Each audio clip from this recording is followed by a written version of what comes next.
Dear student, अस्सलाम वालेकुम। आज की जूम ऑनलाइन क्लास की जो वीडियो समरी है वो है एक्सरसाइज 1.6 ग्रेड 9 बचे, question number 1, unit number 1 exercise 1.6 और क्वेश्चन नंबर 1 में पूछा है solve the system of equation. इसलिए बोलते हैं कि ये दो इक्वेशंस हैं बाय इन्वर्शन मेथड। और सॉल्व का मतलब है कि जब इसमें दो वेरिएबल है, एक एक्स एक वाई, पूरे क्वेश्चन का मतलब हो गया कि आप इन्वर्शन के तरीके से इससे एक्स और वाई की वैल्यूज़ फाइंड करें। तो इन्वर्शन लफ्ज़ ए इनवर्स से निकला है। मैंने 1.5 में बच्चे समझाया था। देखो, multiplicative inverse can be represented as. तो पता चल गया कि इसके लिए तो मुझे मैट्रिक्स की ज़रूरत है। तो इसलिए फर्स्ट स्टेप क्या है कि right the given equation in matrices form. मैंने दोनों इक्वेशन को मैट्रिसेस फॉर्म में लिख लिए। देखो, पहले स्क्वायर ब्रैकेट्स नहीं थे, अब है, और ऊपर नीचे इसलिए लिखे कि मुझे एलिमेंट्स लिखने में आसानी हो जाए। अब इसके बाद ये स्टेप किस तरह आया है, मैंने कोफिशिएंट्स बचे अलग लिखे हैं, वेरिएबल अलग। मतलब क्या है कि अगर आप इन नंबरों को इस वेरिएबल के साथ मल्टीप्लाइड करें मल्टीप्लिकेशन के रूल के मुताबिक, तो ये जवाब आता है।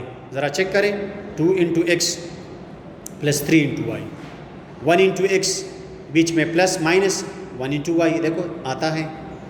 और इस इक्वल टू -1 2, इन तीनों मैट्रिसेस को डिनोट करें डिफरेंट लेटर से, लेट। और ये जो मैंने ए एक्स और बी यूज़ किया ये बुक के मुताबिक किया है। पहले मैट्रिक्स को हमने डिनोट किया कैपिटल ए से, फिर दूसरे मैट्रिक्स को कैपिटल एक्स से बचे, और तीसरे मैट्रिक्स को बी से डिनोट किया। तो इस डिनोशन के बाद ये वाला इक्वेशन किस तरह बन जाएगा, देखो, इसकी जगह आएगा ए, वो मैंने लिख चुका हूँ, दूसरे मैट्रिक्स की जगह एक्स, फिर बीच में इक्वलिटी, और थर्ड मैट्रिक्स की जगह आएगा बी।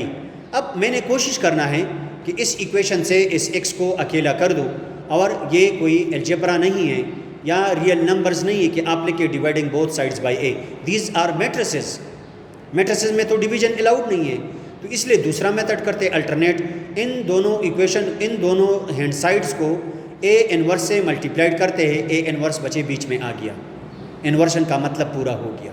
तो देखो ज़रा, A inverse into A inverse, A inverse into its matrix should be identity, और identity into any matrix are that matrix.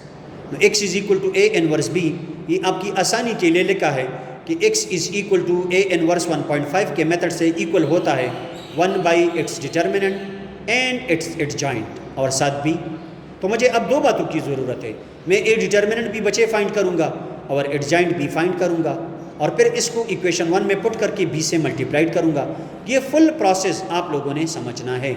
जिस स्टूडेंट को यहाँ तक समझ आ गई तो मतलब है उसको आगे पार्ट्स की भी समझने में आसानी हो जाएगी। ज़रा देखें, first of all I am going to find A determinant, और ये ए डिटर्मिनेंट मैंने मैट्रिक्स ए से फाइंड किया है।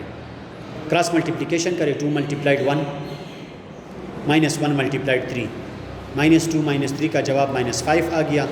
एडजॉइंट का तरीका बी में समझा चुका हूँ कि पहले डायगोनल के एलिमेंट्स आपस में चेंज करें। देखो, पहले -1 इधर था, अब यहाँ पे आ गया, और दूसरे डायगोनल के एलिमेंट्स के सिर्फ साइन चेंज करें। ये दोनों वैल्यूज़ आप इक्वेशन 1 में पुट करें तो x इक्वल हो जाएगा 1 by determinant -5 and adjoint and matrix भी। अब अगर आप इसको मल्टीप्लाइड करें बचे तो ये एलिमेंट तो फ्रैक्शन में कन्वर्ट हो जाएंगे, इसलिए आसान होगा कि अभी 1 बाई -5 छोड़ दें, और इन दोनों मैट्रिसेस का मल्टीप्लिकेशन आपको आता है। 1.4 में पूरा मल्टीप्लिकेशन आप सीख गए हो। तो देखें ज़रा, -1 multiplied -1 plus -3 multiplied 2, again -1 multiplied -1 plus 2 multiplied 2, ये जवाब आ गया -5 और 5। हर एक को 1 बाई -5 से मल्टीप्लाइड करें।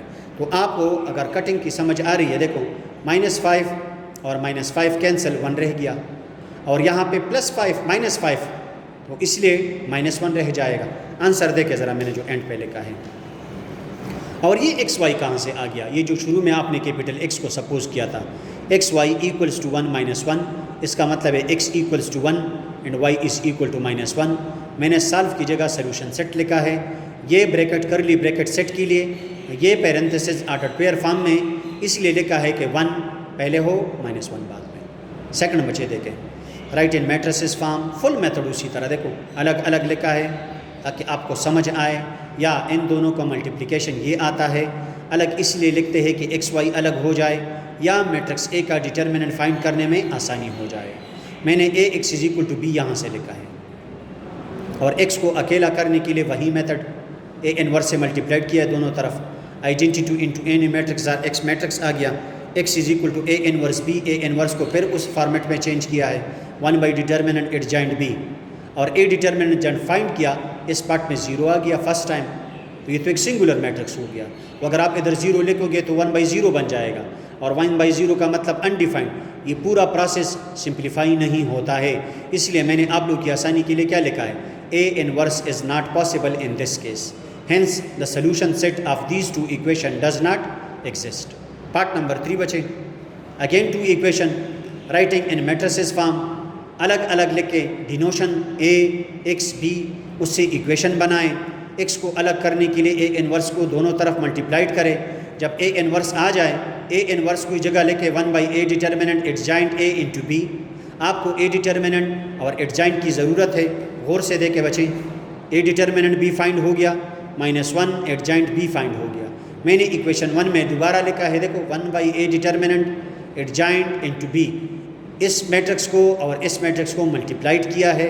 एक में बचे फ्रैक्शन फॉर्म में आया है, जो मैंने रफ वर्क में सॉल्व किया 1/2 जवाब आ गया है, और ये -1 यहाँ से आया है, 1 बाई -1 मीन्स -1। अब मल्टीप्लाइड करें, -1 इंटू -2 +2, और -1 इंटू 1/2 इज़ -1/2। तो आखिर में आंसर को देखे ज़रा सोल्यूशन सेट में 2 और -1/2।